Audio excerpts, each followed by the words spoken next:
بسم اللہ الرحمن الرحیم الحمدللہ رب العالمین والصلاة والسلام علی اشرف الانبیاء والمرسلین وعلی آلہ وصحبہ وامتہ اجمعین اما بعد۔ عزیز طلبہ کرام، آج کی اس ویڈیو کے اندر ہم آئینہ قادیانیت کے اندر جو تیسرا ہمارا موضوع تھا، مرزا غلام محمد قادیانی اور اس کی جماعت، اس کی وجوہ تکفیر وغیرہ، ان سے متعلق جو سوالات تھے ان میں سے تیسرے سوال کو شروع کریں گے۔ تیسرے سوال کا عنوان ہے قادیانیوں کی وجوہ تکفیر، مسجد، قبرستان اور دیگر احکام۔ سوال نمبر 3، قادیانیوں کی وجوہ تکفیر کون کون سی ہیں؟ کیا قادیانی اہل قبلہ شمار ہوتے ہیں؟ نیز بتائیں کہ قادیانیوں اور دوسرے کافروں میں کیا فرق ہے؟ قادیانیوں کا حکم کیا ہے؟ قادیانی اگر مسجد بنائیں یا مسلمانوں کے قبرستان میں اپنا مردہ دفن کریں تو اس کے شرعی احکام کیا ہے، اس کا شرعی حکم کیا ہے؟ دو چار چیزیں یہاں پر سوال میں مطلوب ہیں۔ ایک تو وجوہ تکفیر قادیانیوں کی، دوسرا جو قادیانی اپنے آپ کو اہل قبلہ کہتے ہیں اور روایت لے کر آتے ہیں کہ اہل قبلہ کو کافر نہ کہا جائے، اس کی وضاحت، اور اس کے ساتھ قادیانیوں اور دوسرے کافروں میں فرق کیا ہے۔ قادیانی اگر مسلمانوں کی جو قبرستان ہے، مساجد ہیں، وہاں پر اپنی عبادت کرنا چاہیں یا اپنے مردے کو دفن کرنا چاہیں تو اس کا کیا حکم ہوگا؟ تو پہلا جو ہمارا سوال کا حصہ ہے وہ ہے قادیانیوں کی وجوہ تکفیر۔ شہرائے آفاق مقدمہ بھاولپور میں حضرت مولانا سید محمد انور شاہ کشمیری رحمۃ اللہ تعالی علیہ نے مرزا قادیانی اور اس کے پیروکاروں کے وجوہ کفر 6 متعین فرمائے تھے، یعنی 6 وجوہ کفر انہوں نے ذکر کیے تھے۔ سب سے پہلا ہے ختم نبوت کا انکار۔ تفصیلی طور پر آپ ابتدائی ویڈیوز میں اس کو پڑھ چکے ہیں کہ ختم نبوت کا انکار کس درجے کا کفر ہے۔ دوسرے نمبر پہ ہے دعوی نبوت اور اس کی تصریح کہ ایسی ہی نبوت مراد ہے جیسے پہلے انبیاء کی تھی، یعنی اس نے جو دعوی نبوت حقیقتاً جو نبوت ہے، اصطلاحی نبوت، اس کا دعویٰ کیا اور پھر تشریعی اور مستقل نبوت کا دعویٰ کیا۔ تیسرے نمبر پہ ادعائے وحی اور اپنی وحی کو قرآن کی طرح واجب الایمان قرار دینا، یعنی یہ دعویٰ کیا کہ میرے اوپر وحی نازل ہوتی ہے اور پھر اپنی وحی کو قرآن پاک کے برابر قرار دیا۔ تفصیلات آپ پہلے ویڈیوز میں سن چکے ہیں، ان میں سے ہر چیز پر ہم پہلے اچھے طریقے سے وضاحت کر چکے ہیں۔ یہاں پر بھی آگے انشاءاللہ سبق کے اندر آپ دیکھیں گے کہ ان 6 پوائنٹس کو مزید تفصیل کے ساتھ اور ثبوتوں کے ساتھ آپ کے سامنے پیش کیا جائے گا۔ چوتھے نمبر پہ ہے حضرت عیسیٰ علیہ السلام کی توہین۔ پانچویں نمبر پہ حضرت صلی اللہ علیہ وسلم کی توہین، اور چھٹے نمبر پہ عام امت محمدیہ کی تکفیر۔ یہ روایات مقدمہ مرزائیہ بھاولپور جلد 1 صفحہ نمبر 417 پر موجود ہے۔ مرزا غلام محمد قادیانی کی تمام تحریرات کفر کا ڈھیر ہیں، جس میں ہزاروں کفر موجود ہیں۔ اس کی ایک ایک عبارت مرقع کفر ہے۔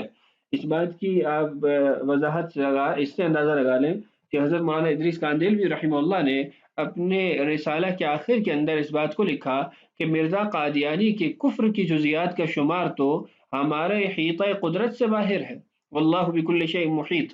اور پھر انہوں نے 10 وجوہ کفر ذکر کی ہیں، جن میں سے کچھ تو وہی ہیں جو آپ کے سامنے اسکرین پر موجود ہیں، اور اس کے علاوہ کچھ چیزیں انہوں نے اور ذکر کی جس میں رسول اللہ صلی اللہ علیہ وسلم کے برابر ہونے کا مرزا قادیانی نے جو دعویٰ کیا وہ ہے، اور تمام کے تمام انبیاء کرام کی توہین کرنا یہ اس کی وجوہ کفر میں داخل ہے۔ ایسی نصوص قطعیہ اور عقائد اسلامیہ میں تحریف کرنا یہ بھی اس کے کفر میں داخل ہے۔ اور معجزات عیسویہ جو قرآن سے ثابت ہیں کہ حضرت عیسیٰ علیہ السلام کے جو معجزے اللہ تعالیٰ نے قرآن پاک کے اندر بیان کیے ہیں، وہ يَسْتَخْلُقُ مِنَ الطِّينِ كَهَيْئَةِ الطَّيْرِ، اور دیگر جو معجزات ہیں ان کا انکار کرنا یہ بھی اس کے کفر کی ایک وجہ ہے۔ آخر میں مولانا ادریس کاندیلوی رحمہ اللہ نے یہ بات لکھی ہے، فرماتے ہیں یہ 10 وجوہ ہم نے جو مرزا قادیانی کے کفر کی ذکر کی ہیں وہ سب کلی وجوہ ہیں۔ ہر کلی کی جزیات اور امثلہ مرزا قادیانی کی کتابوں سے کم از کم 100 فراہم ہو سکتی ہیں، اور 10 کو 100 میں ضرب دینے سے حاصل ضرب 1000 نکلتا ہے۔ اس طرح مرزا قادیانی کی وجوہ کفر تفصیلی طور پر کم از کم 1000 جمع ہو سکتی ہیں۔ مرزا قادیانی نے اپنے نشانات کی تعداد 10 لاکھ لکھی ہے۔ عجب نہیں کہ ان 10 لاکھ نشانات سے کفر اور الحاد کے نشانات مراد ہوں، جو اولین اور آخرین میں سے کسی ملحد اور مفتری کو نہیں دیے گئے۔ تو آپ نے دیکھا کہ مرزا قادیانی کا کفر وہ کس درجے کا کفر ہے، اور کتنی وجوہ کی وجہ سے، کتنے اسباب کی وجہ سے ہم اس کو کافر قرار دیتے ہیں۔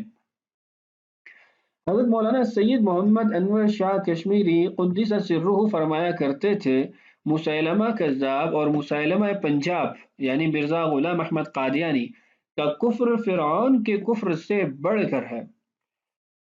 مسیلمہ کذاب اور مسیلمہ پنجاب مرزا غلام احمد قادیانی کا کفر فرعون کے کفر سے بڑھ کر ہے۔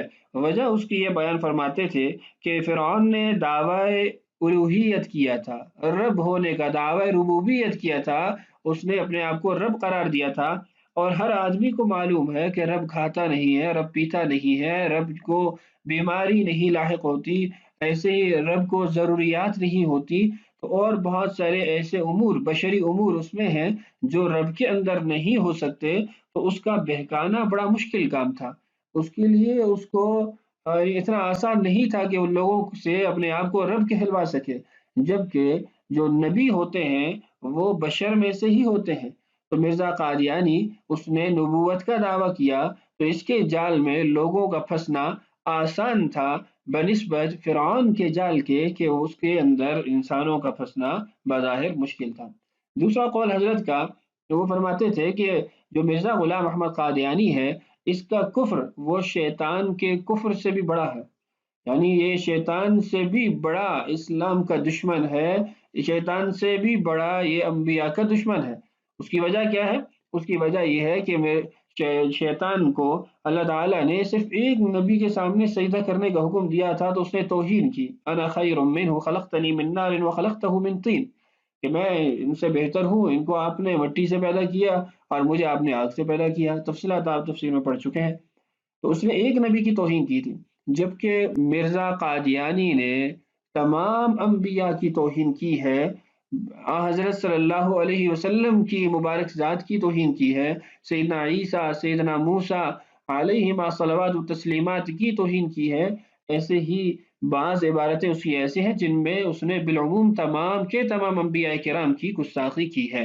بہرحال یہ دو جو قول تھے شاہ صاحب کے، وہ آپ کے سامنے اسکرین پر موجود ہیں۔ احتساب قادیانی ہے، جلد 2 صفحہ 11 پر آپ ان اقوال کو ملاحظہ کر سکتے ہیں۔ اب ہم ذیل میں حضرت شاہ صاحب رحمۃ اللہ علیہ کی طرف سے متعین کردہ وجوہ کفر و ارتداد قادیانیت پر مختصر دلائل عرض کرتے ہیں۔ یعنی پہلے جو چیزیں آپ کے سامنے رکھی تھیں، ان 6 چیزوں کی اب کچھ تفصیل آپ کے سامنے اسکرین پر موجود ہے۔ ختم نبوت کا انکار۔ حضرت صلی اللہ علیہ وسلم کی ختم نبوت قرآن کریم کی نصوص قطعیہ اور احادیث کے تواتر اور امت کے اجماع سے ثابت ہے۔ حضرت صلی اللہ علیہ وسلم کے بعد مرزا قادیانی کا دعوی نبوت کرنا انکار ختم نبوت کی صریح دلیل ہے، جبکہ ختم نبوت کا منکر قطعی کافر ہے۔ اس سلسلہ میں ایک حوالہ پر اکتفا کیا جاتا ہے، وَكَوْنُهُ خَاتَمُ النَّبِيِّينَ مِمَّا نطق به الكتاب وصدعت به السنة وأجمعت عليه الأمة فيكفر مدعي خلافه ويقتل إن أصر۔ ترجمہ یہ ہے کہ حضرت صلی اللہ علیہ وسلم کے آخری نبی ہونے پر کتاب اللہ ناطق ہے، اور احادیث نے کھول کر سنا دیا، اور اس پر امت کا اجماع ہے، بس اس کے خلاف جو دعویٰ کرے کافر ہو جائے گا، اور اگر اصرار کرے تو قتل کیا جائے گا۔ روح المعانی جلد 8 صفحہ نمبر 39 زیر آیت خاتم النبیین۔ مکمل تفصیلی طور پر ان چیزوں کو ہم ابتدائی ویڈیوز میں پڑھ چکے ہیں، اس لیے یہاں پر صرف ایک حوالے پر صاحب کتاب نے بھی اکتفا کیا ہے۔ اب ابتدائی ویڈیوز میں مزید اس کی تفصیلات پڑھ سکتے ہیں۔ مرزا قادیانی کا دعویٰ نبوت، یہ ہماری دوسری جزی تھی اس کی وجوہ کفر میں، بلکہ جزی تو نہیں تھی، کلی اصول تھا۔ پہلا، سچا خدا وہی خدا ہے جس نے قادیان میں اپنا رسول بھیجا، دافع البلا صفحہ نمبر 11، روحانی خزائن جلد 18 صفحہ نمبر 231۔ دوسرے نمبر پہ ہمارا دعویٰ ہے کہ ہم نبی اور رسول ہیں، ملفوظات جلد 10 صفحہ نمبر 127۔ صریح طور پر مجھے نبی کا خطاب دیا گیا، حقیقت الوحی صفحہ نمبر 150، روحانی خزائن جلد 22 صفحہ نمبر 154۔ چوتھے نمبر میں قل یا ایھا الناس انی رسول اللہ الیکم جمیعا، کہہ دیجئے کہ اے لوگوں میں تم سب کی طرف خدا کا رسول بن کر آیا ہوں، اللہ کا رسول بن کر آیا ہوں۔ تذکرہ صفحہ نمبر 352، مجموعہ الہامات مرزا۔ انا ارسلنا الیکم رسولا شاہدا علیکم کما ارسلنا الی فرعون رسولا، مجموعہ الہامات مرزا، تذکرہ صفحہ نمبر 610۔ یہاں میں ایک بات عرض کر دوں کہ یہ جو مرزا قادیانی کی عبارتیں یہاں درج کی گئی ہیں، سابقہ ویڈیوز میں تو یوں تھا کہ میں آپ کے سامنے اس کی اپنی کتاب کا جو صفحہ ہے وہ کھول کے رکھ دیتا تھا، جس سے آپ کو خود اس کتاب سے پڑھنے کا موقع مل جاتا تھا۔ اب چونکہ بار بار ایک ایک اس کا حوالہ ذکر کرنا ایک مشکل کام ہے اور اس کے لیے اچھا خاصا وقت درکار ہے، تو اس لیے یہاں پر میں ان حوالہ جات کو کتابوں سے کھول کے نہیں دکھا رہا۔ اگر کوئی ان حوالہ جات کو دیکھنا چاہے تو نیچے کامنٹس میں لکھ سکتا ہے، جس حوالے کا بھی کہے گا تو حوالہ اس کو مل جائے گا، وہ کتاب کا جو صفحہ ہے وہ اس کو مل جائے گا۔ تیسرے نمبر پہ جو اس کی ہم نے اصول ذکر کیے تھے، وجوہ تکفیر کی یا ایک وجہ ذکر کی تھی، وہ ہے ادعائے وحی اور اپنی وحی کو قرآن کی طرح قرار دینا۔ دیکھیے، میں خدا تعالیٰ کی قسم کھا کر کہتا ہوں کہ میں ان الہامات پر اسی طرح ایمان لاتا ہوں جیسا کہ قرآن شریف پر اور خدا کی دوسری کتابوں پر، اور جیسا میں قرآن شریف کو یقینی اور قطعی طور پر خدا کا کلام جانتا ہوں، اسی طرح اس کلام کو بھی جو میرے پر نازل ہوتا ہے خدا کا کلام یقین کرتا ہوں۔ حقیقت الوحی صفحہ نمبر 220، روحانی خزائن جلد 22 صفحہ نمبر 220۔ تو آپ نے دیکھ لیا کہ مرزا قادیانی وہ اپنے اوپر آنے والے جھوٹے شیطانی الہامات، وضعی الہامات کو قرآن اور دیگر وحی پر مشتمل کتابوں کے برابر قرار دیتا ہے، ایمان یقین کے اعتبار سے اور عمل کے اعتبار سے۔ اس کے بعد کچھ اس کے فارسی اشعار ہیں، میں اس کا ترجمہ پڑھ دیتا ہوں۔ اشعار آپ کے سامنے اسکرین پر موجود ہیں۔ ترجمہ: جو کچھ میں اللہ کی وحی سے سنتا ہوں، خدا کی قسم اسے ہر قسم کی خطا سے پاک سمجھتا ہوں۔ نعوذ باللہ۔ دوسرے شعر کا ترجمہ دیکھیے: قرآن کی طرح میری وحی خطاؤں سے پاک ہے، یہ میرا ایمان ہے۔ تیسرے نمبر پہ: خدا کی قسم یہ کلام مجید ہے جو خدا پاک یکتا کے منہ سے نکلتا ہے۔ چوتھا شعر ہے: موسیٰ علیہ السلام کو تورات پر اور حضور اکرم صلی اللہ علیہ وسلم کو قرآن پر یقین تھا۔ اور اگلے شعر کا ترجمہ: میں ازرو یقین ان سب سے کم نہیں ہوں، میں ازرو یقین ان سب سے کم نہیں ہوں، جو جھوٹ کہے وہ لعنتی ہے، جو جھوٹ کہے وہ لعنتی ہے۔ نزول المسیح صفحہ نمبر 99، روحانی خزائن جلد 18 صفحہ نمبر 477۔ تائیدی طور پر ہم وہ حدیثیں بھی پیش کرتے ہیں جو قرآن شریف کے مطابق ہیں اور میری وحی کے معارض نہیں، اور دوسری حدیثوں کو ہم ردی کی طرح پھینک دیتے ہیں۔ یعنی جو حدیثیں اس کے الہامات کے معارض ہیں، جھوٹے الہامات کے معارض ہیں، وہاں پر یہ جھوٹے الہامات کو نہیں چھوڑتا بلکہ حدیثوں کو چھوڑ دیتا ہے۔ یعنی یہ وہی جیسے ہمارا اصول ہے اصول فقہ کے اندر کہ اگر خبر واحد اور قرآن پاک کی آیت وہ آپس میں ظاہری تعارض قائم ہو رہا ہو تو اس وقت کیا کرنا ہے؟ تو مرزا قادیانی بھی نعوذ باللہ وہ یہ کہتا ہے کہ اگر میری وحی کے معارض بھی کوئی حدیث آ جائے تو ہم اس حدیث کو ردی کی طرح پھینک دیں گے، نعوذ باللہ۔ یعنی کئی طریقوں سے حدیث کی توہین کی جا رہی ہے، ایک ردی میں پھینک دینا نعوذ باللہ، اور دوسرا معارض میری وحی کے آ جائے تو میں اس حدیث کو چھوڑ دوں گا۔ بہرحال اس کی تو تمام تر نصوص اور کتابیں وہ بے ادبی اور توہین سے بھری ہوئی ہیں۔